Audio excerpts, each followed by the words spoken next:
Upang mas maunawaan ang ating paksa, mahalagang linawin muna natin kung ano nga ba ang tinatawag na emosyon. Araw-araw ay nakakaranas tayo ng iba't ibang emosyon tulad ng kaligayahan, lungkot, galit, takot at iba pa. Ngunit ano nga ba ang tunay na kahulugan nito? Alamin natin ang sagot mula sa mga eksperto. Ayon sa Wordsmith Children's Dictionary, ang emosyon ay malakas na damdamin tulad ng tuwa, lungkot, galit o takot. Kapag tayo ay nakakaramdam ng emosyon, maaaring magkaroon ng pisikal na pagbabago sa ating katawan tulad ng pagbilis ng tibok ng puso, pag-iyak o panginginig. Likas sa lahat ng tao ang makaramdam ng iba't ibang emosyon araw-araw. Ang emosyon ay isang reaksyong mental at pisikal na ating nararanasan kapag may nangyayaring mahalaga o nakakaapekto sa atin. Halimbawa, tuwing nakakatanggap tayo ng magandang balita, nakakaramdam tayo ng tuwa. Kapag tayo naman ay napapahiya o nasaktan, nakakaramdam tayo ng lungkot o galit. Lahat tayo ay may emosyon at ito ay normal at likas sa ating pagkatao. Ngayon na malinaw na sa atin kung ano ang ibig sabihin ng emosyon at kung paano ito naaapektuhan ng ating isipan at katawan, mas magiging madali para sa atin na kilalanin ang iba't ibang uri ng emosyon na ating nararanasan. Mahalagang maunawaan na ang emosyon ay maaaring positibo tulad ng kasiyahan o pag-ibig o kaya naman ay negatibo gaya ng galit o takot. Kaya sa susunod na bahagi, tukuyin natin ang iba't ibang positibo at negatibong emosyon na madalas maranasan ng mga kabataang tulad ninyo. Ayon sa psychologist na si Paul Ekman, may anim na emosyon na itinuturing na pangunahing emosyon ng tao. Ibig sabihin, kahit anong bansa o kultura, lahat tayo ay nakakaranas ng mga emosyon na ito. Una ay ang kaligayahan. Ito ay isang positibong emosyon na nararamdaman kapag tayo ay masaya, kontento, o may magandang pangyayari sa ating buhay. Karaniwang palatandaan nito ay ang pagngiti o masayang boses. Ang kalungkutan naman ay nararanasan kapag may masamang nangyari gaya ng pagkatalo, pagkabigo, o pagkawala ng mahal sa buhay. Maaaring ito ay pinapakita sa pamamagitan ng pag-iyak, pananahimik, o pag-iwas sa tao. Ang takot ay isang emosyon na lumalabas kapag may nararamdamang panganib. Nakakadagdag ito ng tibok ng puso, mabilis na pag-iisip, at minsan ay fight or flight response. Halimbawa sa panonood ng horror movie o pagsakay sa roller coaster.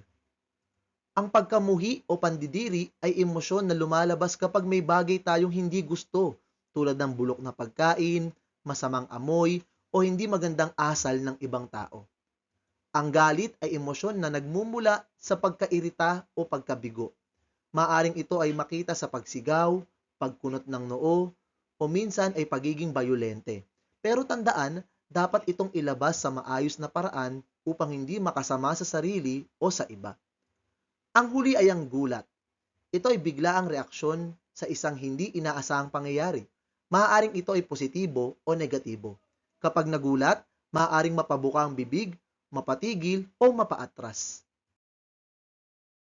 Ngayong alam na natin ang iba't ibang uri ng emosyon na maaaring maranasan ng isang tao, mahalaga namang maunawaan kung paano natin binibigyang pansin at inuunawa ang mga emosyong ito. Hindi sapat na alam na lang natin na tayo ay masaya o malungkot.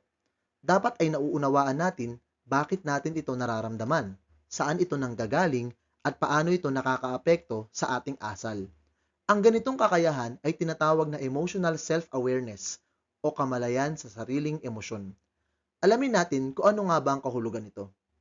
Ang kamalayan sa emosyon ay ang kakayahang kilalanin at pangalanan ang sariling emosyon. Ang kamalayan sa emosyon ay nangangahulugang alam mo kung ano ang iyong nararamdaman at bakit mo ito nararamdaman. Halimbawa, masasabi mong, ako ay malungkot ngayon dahil hindi ako nakapasa sa pagsusulit. Ang pagkilala at pagpapangalan sa emosyon ay unang hakbang sa pag-unawa sa sarili. Ang kamalayan sa emosyon ay pag-unawa sa pinagmulan ng emosyon at epekto nito sa sarili. Mahalaga ring maunawaan kung saan nanggagaling ang iyong emosyon at paano ito nakakaapekto sa iyong pag-iisip at kilos.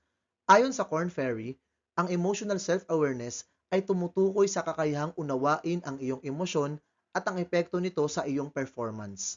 Alam mo kung ano ang iyong nararamdaman at kung paano ito nakakatulong o nakakasama sa iyong mga layunin. Ang kamalayan sa emosyon ay bahagi ng emotional intelligence na tumutulong sa tamang pagkilos at pakikitungo sa iba.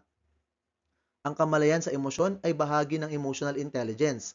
Kapag may kamalayan ka sa iyong emosyon, mas kaya mong kontrolin ang iyong sarili at makitungo ng maayos sa ibang tao. Nakakatulong ito sa pagbuo ng mas maganda at positibong relasyon sa iba. Ngayon na malinaw na sa atin ang kahulugan ng emotional self-awareness, ang kakayahang kilalanin, pangalanan, at unawain ang sariling emosyon, mahalagang malaman natin kung paano ito na ipapakita sa ating pang-araw-araw na buhay. May mga partikular na kilos, ugali, at pananaw na nagpapakita na ang isang tao ay may kamalayan sa kanyang nararamdaman. Sa susunod na bahagi ng ating aralin, tatalakayin natin ang mga indikasyon o palatandaan na nagpapakita ng pagkakaroon ng emotional self-awareness. Ano-ano nga ba ang mga indikasyon o palatandaan na ikaw ay may kamalayan sa iyong sariling emosyon? Ibig sabihin, paano mo nga ba masasabi na naiintindihan mo ang iyong nararamdaman? Sa lesson na ito, pag-uusapan natin ang mga simpleng senyales na ikaw ay may emotional self-awareness. Kapag meron ka nito, mas nagiging maayos ang pakikitungo mo sa sarili mo, pati na rin sa ibang tao. Kaya mahalaga na malaman natin ang mga palatandaan nito. Una, may kamalayan ka sa iyong emosyon kapag kaya mong pangalanan ang nararamdaman mo. Halimbawa, hindi mo lang sinasabing, basta ang bigat ng pakiramdam ko, kundi kaya mong sabihin, ako ay nalulungkot o ako ay naiinggit. Napakahalaga nito dahil kapag alam mo ang eksaktong nararamdaman mo, mas madali mo itong may papahayag at matutugunan. Halimbawa, pagkatapos ng recitation, sabi ni Kohid, kinabahan talaga ako kanina, parang natuyuan ako ng laway. Naipakita ni Kohid na kaya niyang pangalanan ang naramdaman niya, nervousness o kaba. Pangalawa, naiintindihan mo kung paano naaapektuhan ng emosyon ang iyong kilos, desisyon at pakikitungo sa iba.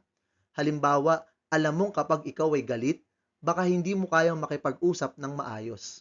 O kapag masaya ka, mas magaan ang pakiramdam mo at mas madali mong natatapos ang mga gawain. Ang pagkaintindi sa epekto ng emosyon ay tulong para hindi ka basta-basta nadadala ng damdamin. Halimbawa, nagalit si Cambria sa kapatid niya bago pumasok sa school. Buong araw, bad mood siya at hindi nakasagot sa klase. Sabi niya, siguro kaya ako nawala sa focus kasi hindi pa rin ako okay sa away namin. Alam ni Cambria na naaapektuhan ng emosyon niya ang performance niya sa school. Pangatlo, may kamalayan ka sa iyong sariling emosyon kapag alam mo kung ano ang mga nagpapalitaw ng iyong emosyon o nakikilala mo ang iyong mga emotional trigger. Halimbawa, naiisip mong ako ay nai-stress tuwing maraming takdang aralin o ako ay naiinggit kapag may bagong gamit ang kaklase ko. Ang pagkilala sa mga trigger ay mahalaga para makaiwas o makapaghanda ka kung mangyayari uli ang mga ganitong sitwasyon. Halimbawa, tuwing umuulan at malamig ang panahon, parang nalulungkot si Jessie. Sabi niya, kapag umuulan at madilim, naaalala ko yung mga panahong mag-isa lang ako sa bahay. Kaya nagiging emotional ako. Alam ni Jessie na ang ulan at malamig na panahon ang kanyang emotional trigger dahil may personal itong koneksyon sa kanyang nakaraan o karanasan. Pang-apat, kapag may kamalayan ka sa emosyon mo, kaya mo itong ipahayag sa tamang paraan. Ibig sabihin, hindi mo itinatago o pinipigilan ng sobra pero hindi mo rin ito inilalabas sa maling paraan. Halimbawa, imbis na manigaw o manakit, kaya mong sabihin sa magulang mo o kaibigan, nasasaktan ako sa sinabi mo. Ang ganitong kakayahan ay nagpapakita ng emotional na maturity. Halimbawa, tahimik lang si Claudio buong araw. Nung kinausap siya ng advisor, sabi niya, Sir, malungkot po ako kasi parang wala akong kaibigan. Naipahayag ni Claudio ang kanyang nararamdaman sa paraang malinaw at tapat. At panghuli, may kamalayan ka kung alam mo kung aling emosyon ang kaya mong kontrolin at alin ang hirap kang hawakan. Halimbawa, alam mong mabilis kang mainis pero sinusubukan mong huminga muna bago mag-react. O kaya naman, alam mong kapag masaya ka, nagiging pabaya ka sa gawaing bahay. Sa pamamagitan ng kamalayang ito, mas natututo kang i-manage ang sarili mong mga emosyon araw-araw. Halimbawa, sabi ni Al sa sarili, alam kong mahina ako pagdating sa pagtanggap ng criticism, pero magaling ako makinig at umintindi. Kilalang kilala ni Al ang sarili niya. Alam niya kung saan siya nahihirapan at kung saan siya magaling emotionally. Ano ang natutuhan natin ngayong araw? Una, ang emosyon ay bahagi ng araw-araw nating buhay. Lahat tayo ay nakakaranas ng saya, lungkot, galit, takot at iba pa. At normal lang yon bilang tao. Ikalawa, kapag sinabing emotional self-awareness, ito ay ang kakayahan nating kilalanin at unawain ang ating nararamdaman. Mahalaga ito para makontrol natin ang ating kilos at hindi tayo padalos-dalos. At ikatlo, may 5 palatandaan kung tayo ay may kamalayan sa ating emosyon. Una, kung kaya nating pangalanan ang ating nararamdaman. Ikalawa, kung naiintindihan natin ang epekto nito sa ating kilos. Ikatlo, kung alam natin kung ano ang nagpapalitaw ng ating emosyon.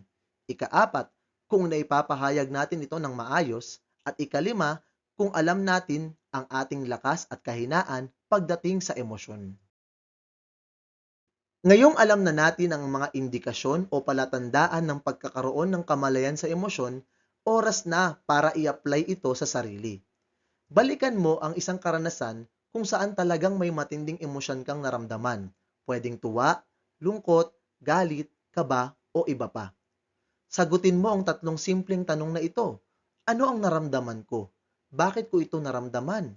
Paano ko ito naipakita o kinontrol? At isulat mo to ng taos sa puso kahit simpleng salita lang. Walang tama o maling sagot dito, basta totoo. Halimbawa, noong hindi ako pinansin ng barkada ko sa lunch, nalungkot ako. Naramdaman ko yon kasi parang hindi ako importante. Tumahimik lang ako buong araw, pero kinausap ko sila kinabukasan para klaruhin. Naipakita dito ang emosyon, trigger, epekto at naging kilos. Pagsasanay. Tukuyin ang tamang indikasyon. 1. Malungkot ako kasi hindi ako nakasama sa field trip, sabi ni Gobda. A. Napapangalanan ng emosyon. B. Nakikilala ang emotional trigger. O C. May kamalayan sa emosyonal na lakas at kahinaan. 2. Alam ni Gabiru na tuwing nagugutom siya, nagiging mainitin ang ulo niya. A. Naipapahayag ang emosyon. B. Nakikilala ang emotional trigger. O C. May kamalayan sa emosyonal na lakas at kahinaan. 3. Kapag masama ang loob ni Shion, pinipili niyang magsulat sa journal kaysa makasakit ng damdamin ng iba. A. Naipapahayag ang emosyon. B. Nakikilala ang emotional trigger.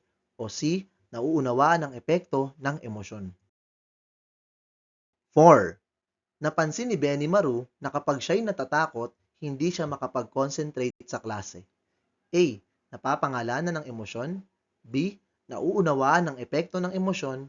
O C. May kamalayan sa emosyonal na lakas at kahinaan. Number 5. Alam ni Ranga na madali siyang ma-stress pero mabilis din siyang makabangon kapag may suporta. A. Napapangalanan ng emosyon. B. Nakikilala ang emotional trigger. O C. May kamalayan sa emosyonal na lakas at kahinaan. Tandaan, ang emosyon ay hindi dapat ikahiya o itago. Natural itong bahagi ng pagiging tao. Ang pagkakaroon ng kamalayan sa sariling emosyon ay isang uri ng lakas. Nakakatulong ito para maging mas maayos tayong makitungo sa iba at sa ating sarili. Kilalanin ang sarili, unawain ang nararamdaman at tanggapin ito. Iyan ay makakatulong sa pagpapaunlad ng sariling pagkatao.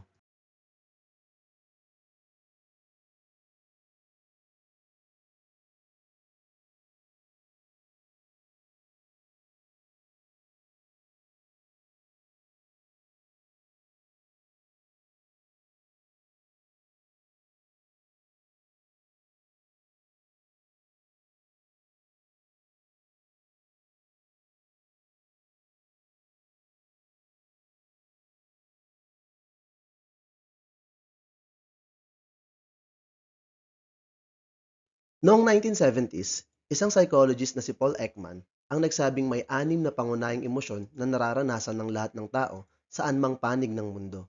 Ibig sabihin, kahit magkakaiba tayo ng kultura o wika, pare-pareho tayong nakakaramdam ng kaligayahan, kalungkutan, takot, pandidiri, galit, at gulat. Lahat ng iyan ay normal at bahagi ng pagiging tao. Kaligayahan. Ito ay damdaming may kasamang kasiyahan at kagaanan ng loob. Ito ay nagpapalakas ng ating kumpiyansa at positibong pananaw. Kapag tayo ay masaya, parang ang gaan-gaan ng pakiramdam, di ba?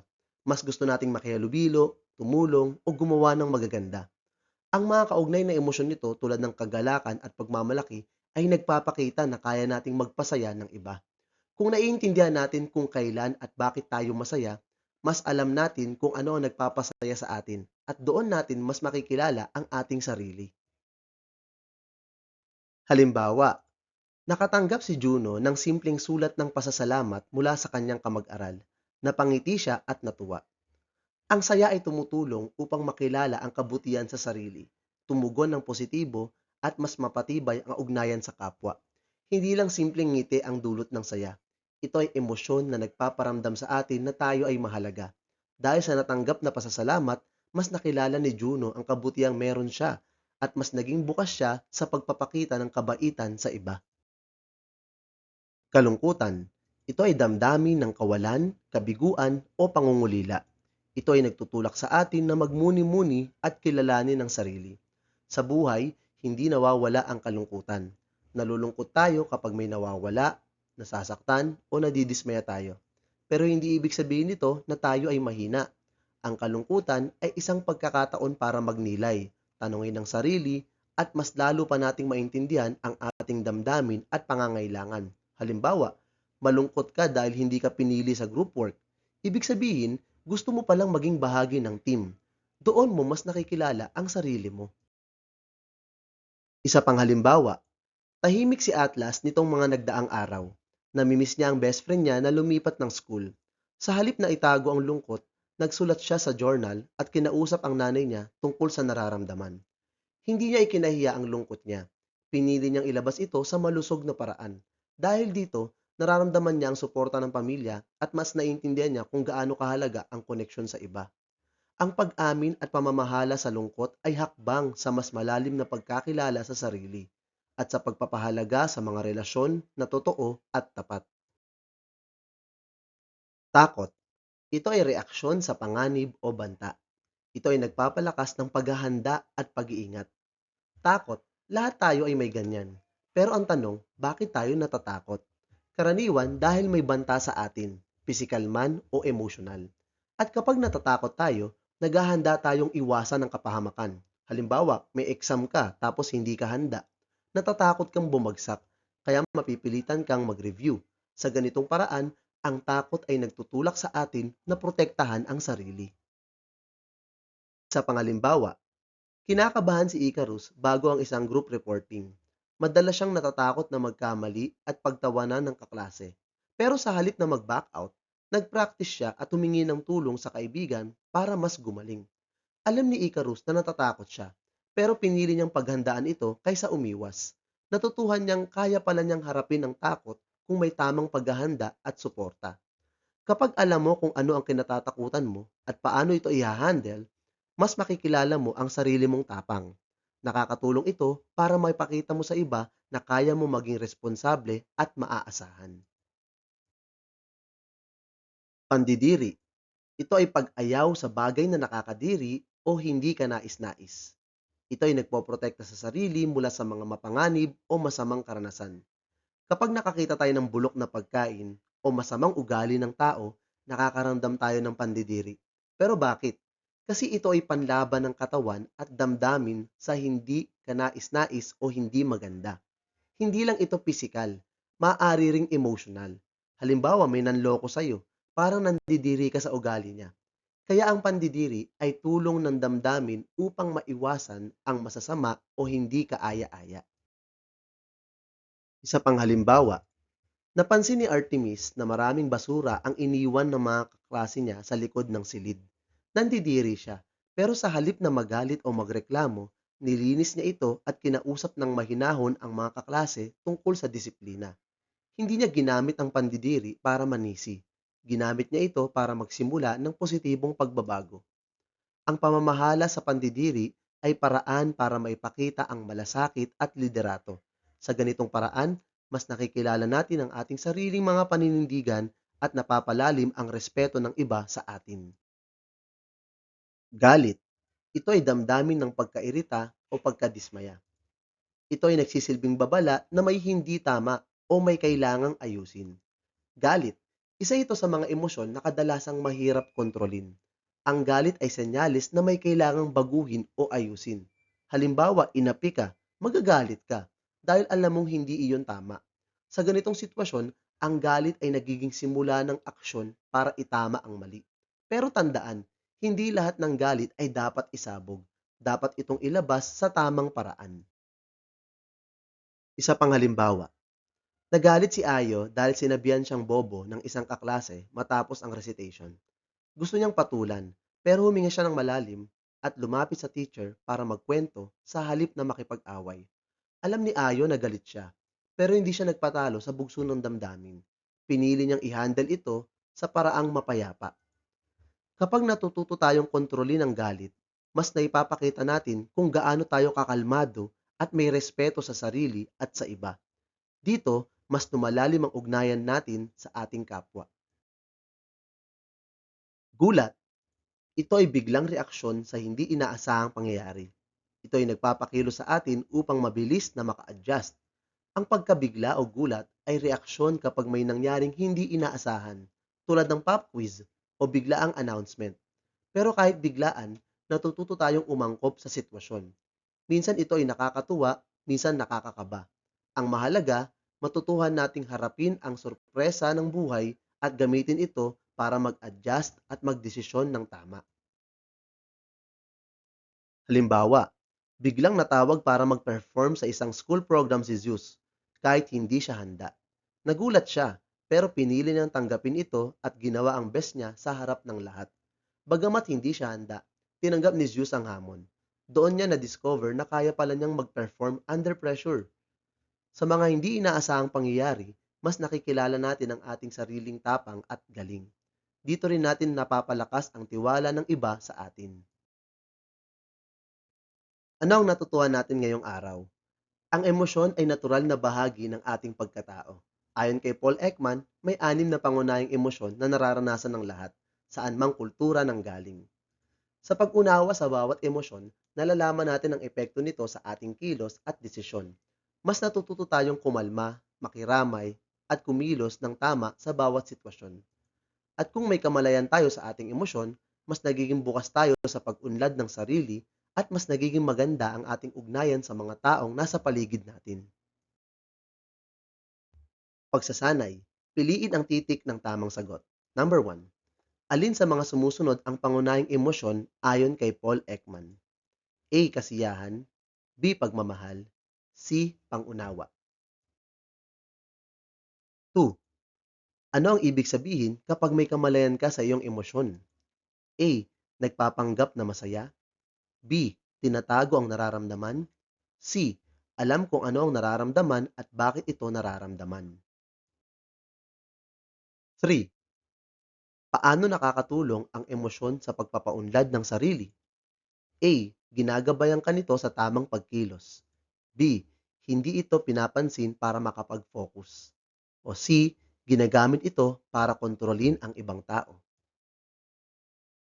Number 4. Anong emosyon ang nararamdaman kapag may nagawang mali ang ibang tao at tila hindi mo matanggap? A. Galit, B. Kasiyahan, C. Takot. And number 5, bakit mahalaga ang self-awareness sa emosyon? A. Para magalit ng mas matindi, B. Para makalimutan ang nararamdaman, o C. Para makilala ang sarili at makitungo ng maayos sa kapwa. Tandaan, ayon kay Aristotle, knowing yourself is the beginning of all wisdom. Ipinapaalala sa atin ng pananalitang ito na sa bawat emosyon na ating nararamdaman, may pagkakataon tayong mas makilala ang ating sarili. At kapag mas kilala natin ang ating sarili, mas kaya nating harapin ang mga sitwasyon sa buhay at mas mapapabuti ang ugnayan natin sa ibang tao.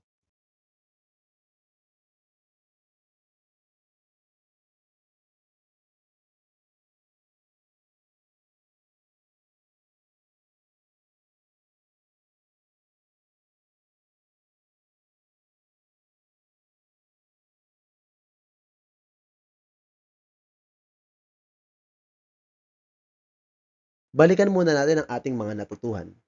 Alam na natin kung ano ang mga emosyon at ang mga pangunahing emosyon ng tao ayon kay Paul Ekman. Natutuhan din natin ang pagkakaroon ng emotional self-awareness at ang mga indikasyon o palatandaan ng pagkakaroon nito. Ngayon, oras na para gamitin ang kaalamang yan sa totoong sitwasyon. Ngayong araw, magkakaroon kayo ng pagkakataon para ipamalas ang inyong pag-unawa sa mga emosyon sa pamamagitan ng isang maikling dula. Ang klase ay hahatiin sa 6 na pangkat at bawat isa ay bibigyan ng isang emosyon mula sa 6 na pangunahing emosyon ayon kay Paul Ekman. Ang bawat pangkat ay gagawa ng isang maikling dula na tatagal lamang ng 2 hanggang 3 minuto kung saan ipapakita ang pagkilala sa emosyon, wastong pagtugon dito, at epekto nito sa sarili at sa ugnayan sa kapwa. Narito ang magiging batayan ng inyong marka. Hindi lang pag-arte ang binibigyang pansin dito, kundi ang lalim ng inyong pag-unawa sa emosyon at kung paano ninyo ito'y pinapakita sa isang maayos na kwento. Halimbawa, galit o anger. Pamagat, init ng ulo, lamig ng kaibigan. Mga tauhan, Balanar, estudyanteng mainitin ng ulo. Laikan, kaibigan ni Balanar. At si Miss Raylay, guro sa klase. Eksena, sa loob ng silid-aralan. Simula, nagkaklase sila. Napansin ni Balanar na ginamit ni Laikan ang kanyang ballpen nang walang paalam. Uminit ang ulo ni Balanar at biglang sinigawan si Laikan sa harap ng klase. Nagalit din si Laikan at nagkasagutan sila. Gitna. Pinatawag sila ni Miss Raylay at pinaupo para pag-usapan ang nangyari. Sa pag-uusap, napagtanto ni Balanar na galit siya hindi lang dahil sa ballpen, kundi dahil sa stress sa bahay at sa schoolwork. Natutuhan niya na hindi dapat idaan sa sigaw ang galit. Wakas, humingi ng paumanhin si Balanar at ipinaliwanag niya ang pinagdadaanan niya. Naintindihan ni Laikan at nagpatawaran sila. Nalaman ni Balanar na may ibang paraan para ilabas ang galit at ayusin ang problema. Mensahe, kapag kinilala mo ang iyong emosyon, mas kaya mong magdesisyon ng maayos. Hindi laging dapat ibuhos ang galit. Minsan, kailangan lang ng kausap. Mga paalala, maging malikhain at makatotohanan. Iwasan ang paglalait o panunokso. Igalang ang bawat pagtatanghal at tandaan, may aral ang bawat emosyon. Hinihikayat ko kayong maging totoo pero maingat. Ang layunin ng pagtatanghal ay hindi para basta magpatawa o magsaya lang, kundi upang maipakita ang kahalagahan ng pagkilala at tamang pagtugon sa ating emosyon. Ang ating aralin para sa linggong ito ay may layuning linangin ang pagpapahalaga sa maingat na paghuhusga. Ano nga ba ito? Ang maingat na paghuhusga ay ang kakayang mag-isip muna bago kumilos o magdesisyon. Ito ay nangangahulugang hindi tayo basta-basta gumagawa ng desisyon. Tinitingnan muna natin ang sitwasyon, iniisip ang tama at mali bago tayo umaksyon. Ito ay ang pagpapasya gamit ang isip at damdamin sa tamang balanse. Hindi sapat na puro emosyon ang ating ginagamit. Hindi rin sapat na puro lohika. Ang maingat na paghusga ay ang pagsasama ng puso at isip upang makagawa ng makatarungan at tamang pasya. At isinasaalang-alang nito ang posibleng epekto ng kilos o desisyon sa sarili at sa kapwa. Bago tayo gumawa ng isang hakbang, iniisip muna natin kung may masasaktan ba tayo, may mapapahamak, o kung makabubuti ba ito sa atin at sa iba. Ano ang kaugnayan ng maingat na paghuhusga o prudence sa ating emosyon? Kapag kinikilala mo ang iyong emosyon, mas madali mong makontrol ang iyong kilos. Kung alam mo kung anong nararamdaman mo, mas madali mong mapipigilan ang mga di ka nais-nais na reaksyon. Hindi ka basta susugod kung galit, o hindi ka rin agad susuko kung malungkot. Ang pagkilala at tamang pagtugon sa emosyon ay isang halimbawa ng maingat na paghusga. Halimbawa, kung ikaw ay nasaktan, maaari mong piling huminga muna at mag-isip bago ka magsalita o gumawa. Iyan ang maingat na paghusga sa gitna ng damdamin. At hindi lahat ng nadarama ay kailangang sundin agad. Kailangan ng pag-unawa at pag-iisip muna. Minsan, gusto nating magalit o sumigaw. Pero kung isipin nating mabuti, baka mas makabubuting manahimik muna. Hindi lahat ng emosyon ay dapat agad sundin. Bakit mahalaga na linangin ang pagpapahalaga sa maingat na paghuhusga o prudence? Nakakatulong ito upang makaiwas sa hindi kanais-nais na pagpapasya. Kapag iniisip muna natin ang emosyon at epekto nito, mas naiiwasan natin ang mga maling hakbang na baka pagsisihan natin sa huli. Pinapalakas nito ang tiwala sa sarili at respeto ng iba. Ang taong may maingat na paghuhusga ay hindi madaling matinag sa emosyon. Dahil dito, nagkakaroon siya ng respeto sa sarili at mas nire-respeto rin siya ng iba. Isa itong mahalagang bahagi ng emotional intelligence at pakikipagkapwa. Ang maingat na paghuhusga ay konektado sa kakayahang emosyonal. Kapag marunong tayong magtimpi o magpasya ng tama, mas nagiging maganda ang ating ugnayan sa ibang tao. Ang tunay na kaalaman sa ating emosyon ay hindi lamang sukatan ng talino, kundi daan tungo sa mas maingat at makataong pagpapasya. Sa pagtatapos ng araling ito, naway baunin natin ang kahalagahan ng pagkilala sa ating emosyon, hindi para itago ito, kundi upang gamitin ito ng may pag-iingat, kabutihan at malasakit sa kapwa. Sa pamamagitan ng maingat na paghuhusga, mas nagiging matatag ang ating pagkatao at mas tumitibay ang ating ugnayan sa ibang tao.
At hanggang dyan lamang po ang ating aralin para sa linggong ito.